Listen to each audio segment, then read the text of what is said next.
വളരെ പ്രധാനപ്പെട്ട ഒരു വാർത്തയിലേക്ക് തന്നെ ആദ്യം കോതമംഗലത്ത് സോനയുടെ ആത്മഹത്യയിൽ മതപരിവർത്തനം ആരോപിച്ച സിറോ മലബാർ സഭ. ഛത്തീസ്ഗഡിലല്ല, ശരിക്കുമുള്ള നിർബന്ധിത മതപരിവർത്തനം കോതമംഗലത്താണ് എന്നും സഭ പറയുന്നു. കോളേജ് കാലത്തെ അടുപ്പമാണ് സോനയും റമീസും തമ്മിലുള്ള പ്രണയത്തിലേക്ക് മാറിയത്. ഈ പ്രണയമാണ് ദുരന്തത്തിൽ കലാശിച്ചതും. മതേതരത്വത്തിന് ഭീഷണിയാകുന്ന എല്ലാ പ്രവണതകളെയും ഒരുപോലെ എതിർക്കാനുള്ള ആർജവം രാഷ്ട്രീയ പാർട്ടികൾ കാണിക്കണമെന്നും സിറോ മലബാർ സഭ മീഡിയ കമ്മീഷൻ ഫേസ്ബുക്ക് പോസ്റ്റിൽ വിമർശിക്കുന്നു.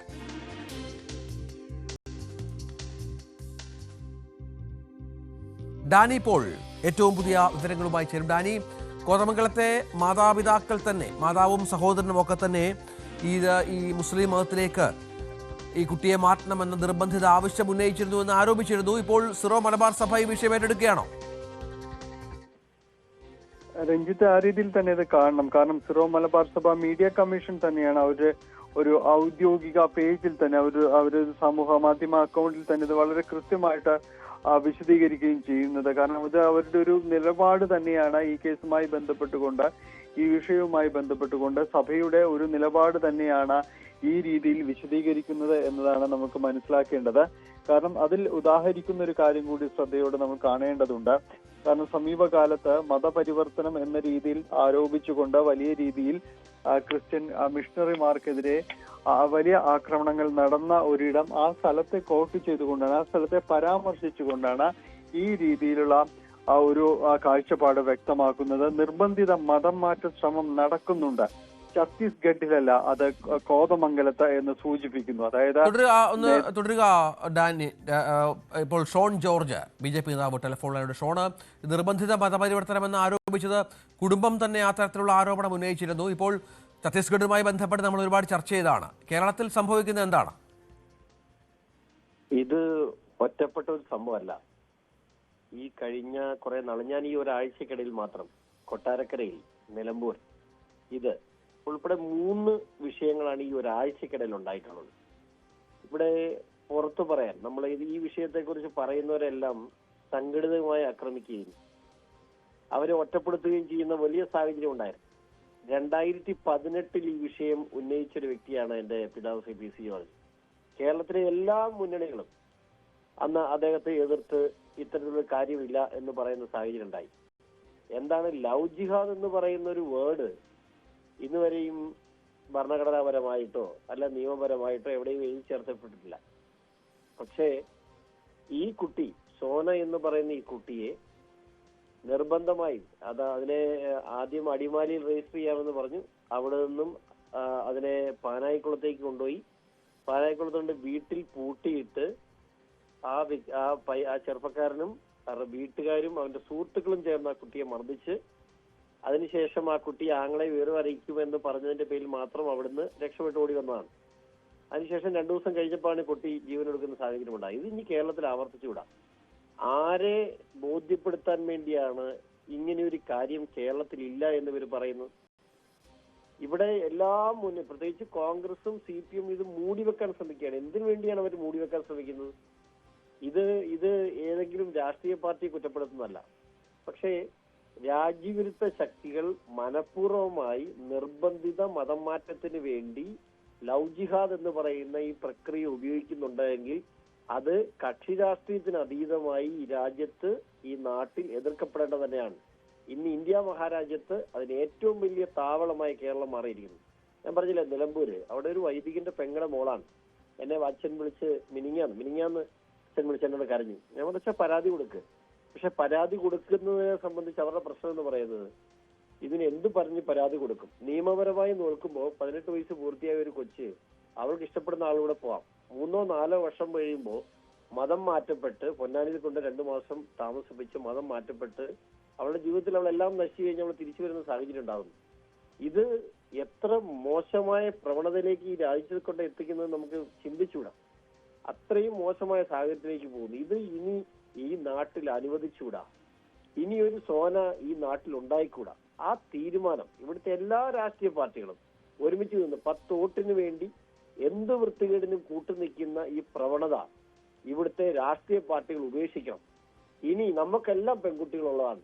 ഇത്തരത്തിലുള്ള പ്രവണതകളെ പ്രോത്സാഹിപ്പിച്ച് ഈ നാട്ടിലെ പെൺകുട്ടികളുള്ള ഓരോ മാതാപിതാക്കളുടെ നെഞ്ചത്ത് തീയാണ് ഈ സാഹചര്യം.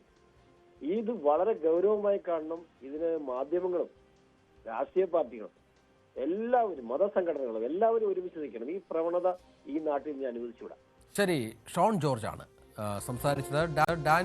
ഡാനി ഇപ്പോൾ തുടരുന്നുണ്ട്. ഡാനി, ഇതാണ് ഏതായാലും ഇതുമായി ബന്ധപ്പെട്ടുള്ള വരും ദിവസങ്ങളിലും പ്രചരണമുണ്ടാകും എന്നുള്ള കാര്യത്തിൽ സംശയമില്ല. സിറോ മലബാർ സഭ തന്നെ രംഗത്തിറങ്ങിയ പശ്ചാത്തലമുണ്ട്. അതിനെ അതേ ഗൗരവത്തോടെ തന്നെ കൂടുതൽ പ്രതിഷേധത്തിലേക്ക് മറ്റു കാര്യങ്ങൾ നീങ്ങുകയാണോ? രഞ്ജിത്ത്, കൂടുതൽ പ്രതികരണങ്ങൾ ഈ വിഷയത്തിൽ സഭയുടെ ഭാഗത്തു നിന്ന് തന്നെ ഉണ്ടാകുമെന്ന് തന്നെ തീർച്ചപ്പെട്ടിരിക്കുകയാണ്. കാരണം ഇത് സഭ തന്നെയാണ്, സഭയുടെ ഒരു ഔദ്യോഗിക മുഖം എന്ന രീതിയിൽ തന്നെയാണ് ഈ കാര്യങ്ങൾ വരുന്നത്. ഇതിപ്പോൾ ഇന്ന് ഈ സംഭവവുമായി ബന്ധപ്പെട്ട് കൊണ്ട് തന്നെ കൃത്യമായ രീതിയിൽ തന്നെ പറയുകയും ചെയ്യുന്നു. കോതമംഗലത്താണ് നിർബന്ധിത മതം മാറ്റത്തിന്റെ ഇരയായി ക്രൈസ്തവ യുവതി ആത്മഹത്യ ചെയ്തത് എന്നത് വളരെ കൃത്യമായിട്ട് തന്നെ ഇവിടെ രേഖപ്പെടുത്തുകയും ചെയ്യുകയും ചെയ്യുന്നുണ്ട്. അതിൽ ഈ കഴിഞ്ഞ ഈ സംഭവങ്ങൾ അടക്കം എന്താണ് അവിടെ സംഭവിച്ചത് എന്നതടക്കമുള്ള കാര്യങ്ങൾ വരുന്നു. ഒപ്പം തന്നെയും ഇതിൽ പറയുന്ന കാര്യങ്ങൾ ഈ പോലീസ് ഇപ്പോൾ കേസ് ചുമത്തിയിട്ടുണ്ട്. അതിൽ പറഞ്ഞിരിക്കുന്ന കാര്യങ്ങൾ പ്രതിക്കെതിരെ ആത്മഹത്യാ പ്രേരണ, ശാരീരിക ഉപദ്രവം തുടങ്ങിയ വകുപ്പുകൾ ചുമത്തി പോലീസ് കേസെടുത്തു എന്നതാണ് ശ്രദ്ധയിൽപ്പെട്ടിരിക്കുന്നത് എന്നത് പറയുന്നു. അപ്പോൾ ഇതിൽ സൂചിപ്പിക്കുന്ന കാര്യങ്ങൾ ശുദ്ധമായ പ്രണയത്തെ വഞ്ചനയുടെ ആയുധമാക്കുന്ന മത തീവ്രവാദികളെ കൃത്യമായ വാക്ക് തന്നെ ഉപയോഗിക്കുന്നു. മത തീവ്രവാദികളെ ഇനിയും പെൺകുട്ടികൾ തിരിച്ചറിയാതെ പോകുന്നത് സങ്കടകരമാണെന്നും ഈ കുറിപ്പിൽ വ്യക്തമാക്കുകയും ചെയ്യുന്നുണ്ട്. അതുകൊണ്ട് ഇനിയുള്ള ദിവസങ്ങളിൽ ഇത് സഭ തന്നെ ഇത് മുന്നോട്ട് വയ്ക്കുക എന്ന് തന്നെയാണ് ഉദ്ദേശിക്കുന്നത്. നേരത്തെയും ലവ് ജിഹാദ് എന്ന് തന്നെ സഭ കൃത്യമായി അത് പ്രതികരിക്കുകയും അടയാളപ്പെടുത്തുകയും ചെയ്തിരിക്കുന്ന ഒരു പദം തന്നെയാണ്. അതുകൊണ്ട് തന്നെ ആ ഒരു കാഴ്ചപ്പാട് ഇവിടെയും അത് വരുന്നുണ്ട്. എന്താണ് അവിടെ സംഭവിച്ചിരിക്കുന്നത് എന്നത് സംബന്ധിച്ച് സഭയുടെ സിറോ മലബാർ സഭയുടെ ഒരു കാഴ്ചപ്പാട് തന്നെയാണ് ഇതിൽ കാണിക്കുന്നത്. മതേതരത്വത്തിന് ഭീഷണിയാകുന്ന എല്ലാ പ്രവണതകളെയും ഒരുപോലെ എതിർക്കാനുള്ള ആർജവം രാഷ്ട്രീയ പാർട്ടികൾ കാണിക്കണം എന്ന് തന്നെ ഇതിന്റെ ഈ കുറിപ്പ് അവസാനിപ്പിച്ചുകൊണ്ട് പറയുന്നു. നിയമത്തിന്റെ വഴിക്ക് പോകുമെന്നും കുറ്റവാളികൾക്ക് തക്ക ശിക്ഷ ലഭിക്കുമെന്നാണ് പ്രതീക്ഷിക്കുന്നതെന്നും ഇത് ഈ കുറിപ്പിൽ സൂചിപ്പിക്കുന്നുണ്ട്. അതിനൊപ്പം തന്നെ വരുന്ന ഒരു വരി എന്ന് പറയുന്നത്, അതോ ഇനി നിയമം ചില സംഘടിത ശക്തികളുടെ വഴിയെ പോകുന്നതായിരിക്കുമോ നാം കാണാനിരിക്കുന്നത് എന്ന വിമർശനവും എന്ന ഒരു ചൂണ്ടുപലകയും കൂടി അവിടെ വയ്ക്കുന്നുമുണ്ട്. അപ്പോൾ കൃത്യമായ ഒരു വീക്ഷണം തന്നെ ഇക്കാര്യത്തിൽ സഭയ്ക്ക് ഈ വിഷയത്തിൽ എന്താണ് പറയുവാനുള്ളത് എന്നത് സംബന്ധിയായ കാര്യങ്ങളിൽ വളരെ കൃത്യമായിട്ട് തന്നെ അത് എഴുതിയാണ് ഇത് സമൂഹ മാധ്യമങ്ങളിൽ അത് പ്രസിദ്ധീകരിച്ചിരിക്കുന്നത്. വരും ദിവസങ്ങളിൽ ഇത് കൂടുതൽ ചർച്ച ചെയ്യപ്പെടും എന്നത് പറയുന്നു. ഈ കോതമംഗലത്തുണ്ടായ സംഭവം ഇത് പഠിച്ചുകൊണ്ട് തന്നെയാണ് ഈ മണിക്കൂറുകളിൽ അത് പുറത്തു വന്നിരിക്കുന്നത്, ഈ കുറിപ്പ് പുറത്തു വന്നിരിക്കുന്നത്.